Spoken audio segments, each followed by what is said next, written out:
Assalamualaikum warahmatullahi wabarakatuh. Selamat datang di Sekolah Indonesia Channel.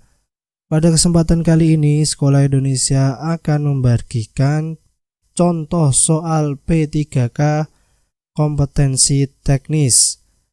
Sebelum kita ke soalnya, jangan lupa klik tombol subscribe terlebih dahulu, karena subscribe itu gratis.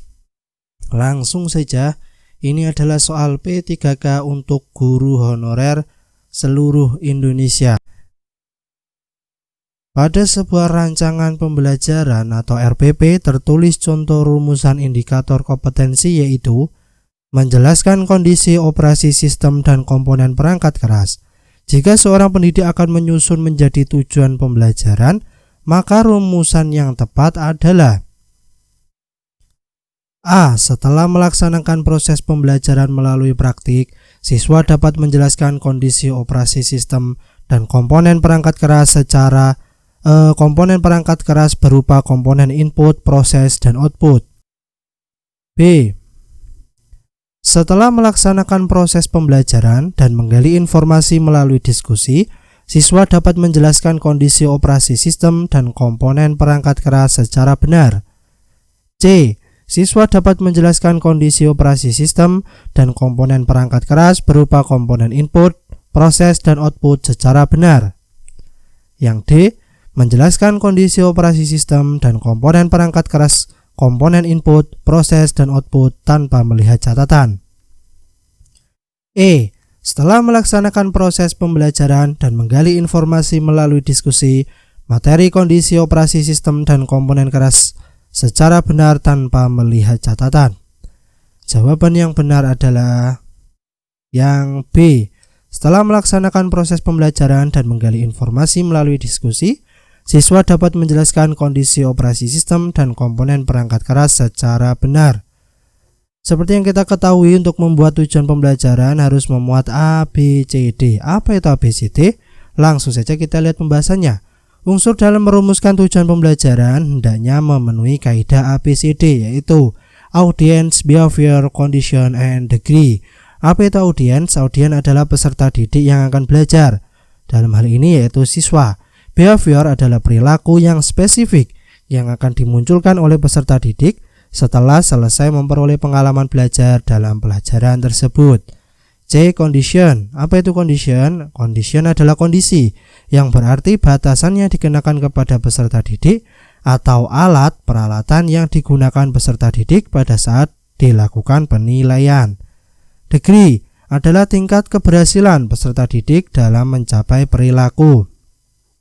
Dari jawaban di atas, kita dapat memperoleh jawaban yang B, yaitu yang memuat keempat unsur tersebut, yaitu setelah melaksanakan proses pembelajaran dan menggali informasi melalui diskusi, itu adalah condition. Siswa merupakan audience.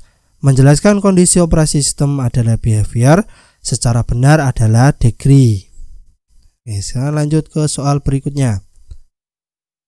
Pada saat menyusun perencanaan pembelajaran pokok materi tentang unggas, seorang guru merumuskan tujuan pembelajaran agar siswa dapat mendefinisikan hewan unggas, mengelompokkan dan membedakan jenis-jenis unggas.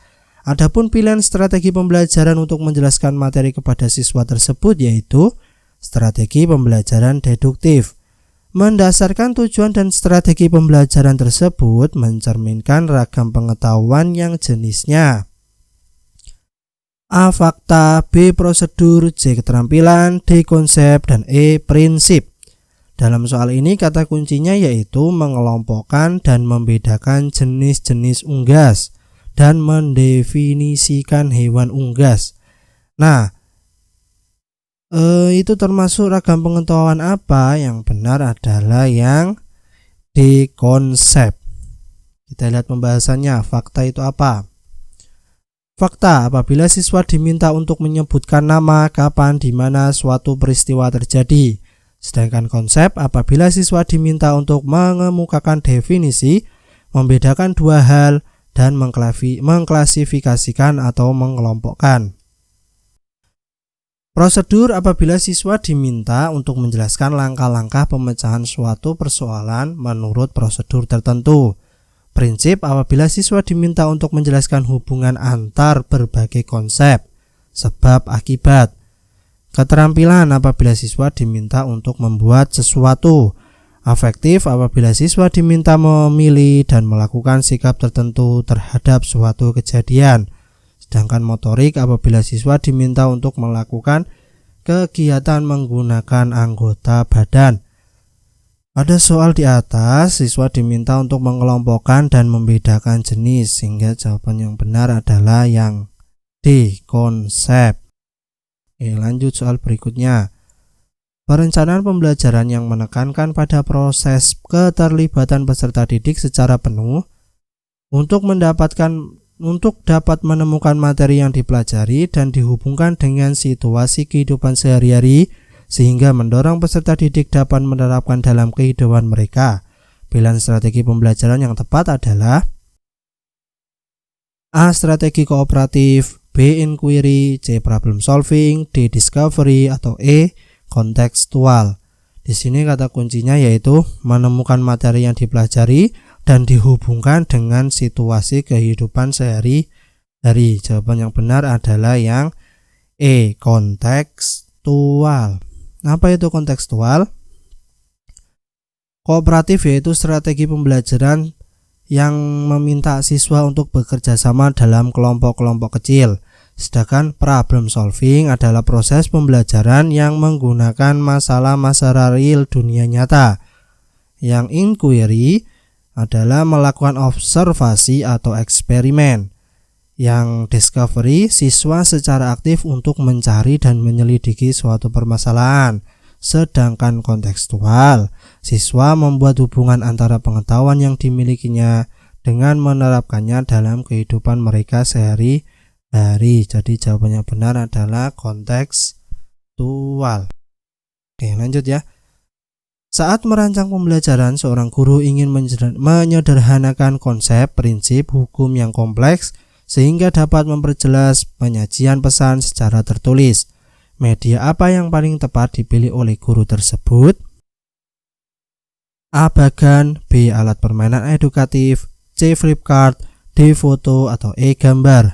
Di sini kata kuncinya yaitu menyederhanakan konsep.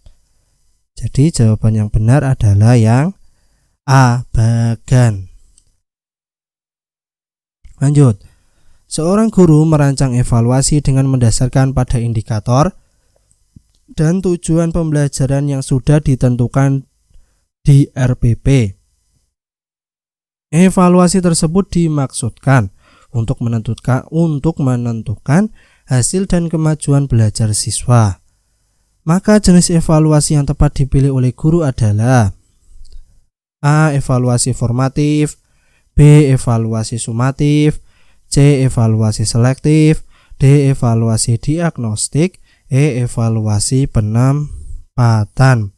Ini adalah jenis-jenis formasi berdasarkan fungsi dan tujuannya.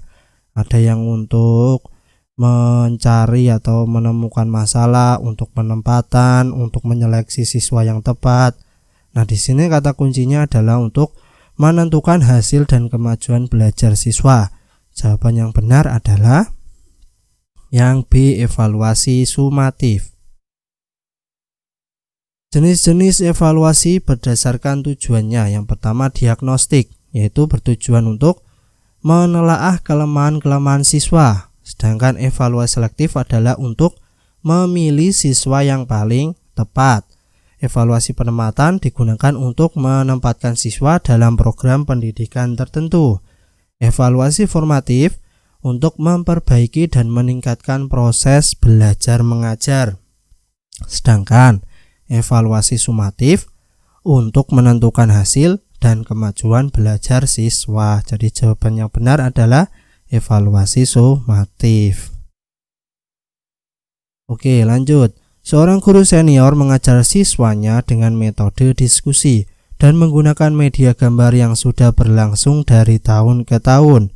Pada awal semester baru 2019, Siswa di kelas tersebut diketahui 70% memiliki preferensi belajar kinestetik, sehingga mereka tidak fokus saat pembelajaran dan diskusi berlangsung.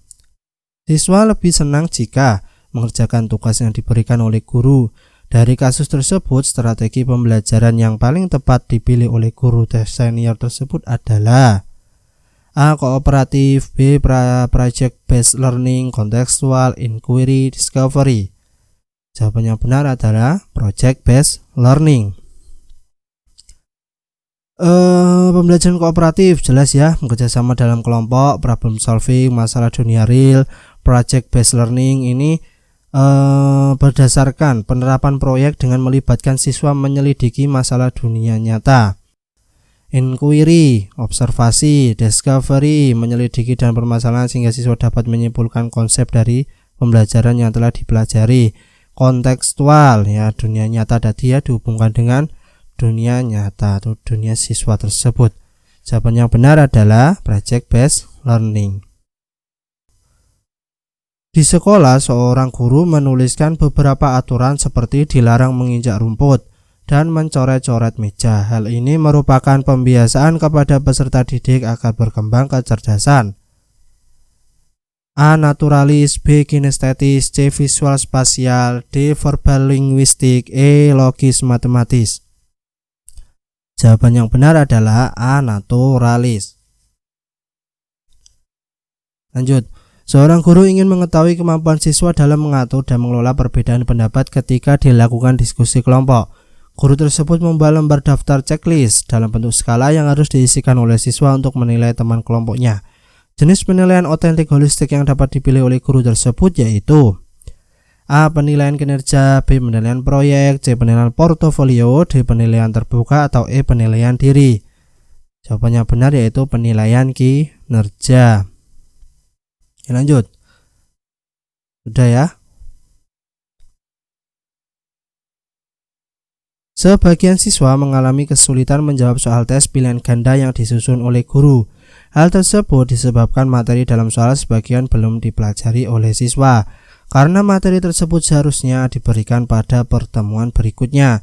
Hal yang seharusnya dilakukan guru dalam menyusun soal tes pilihan ganda pada aspek materi yaitu A. soal harus sesuai dengan indikator, B. pokok soal harus dirumuskan secara jelas, C. pilihan jawaban harus homogen dan logis, D. panjang rumusan pilihan jawaban relatif sama, E. body test tidak tergantung pada jawaban sebelumnya. Jawaban yang benar adalah yang A. soal harus sesuai dengan indikator.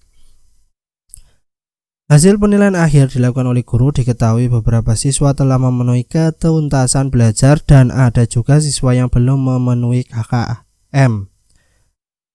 Mendasarkan pada kasus tersebut, guru dapat melakukan tindak lanjut hasil penilaian yang dapat dimanfaatkan untuk beberapa hal.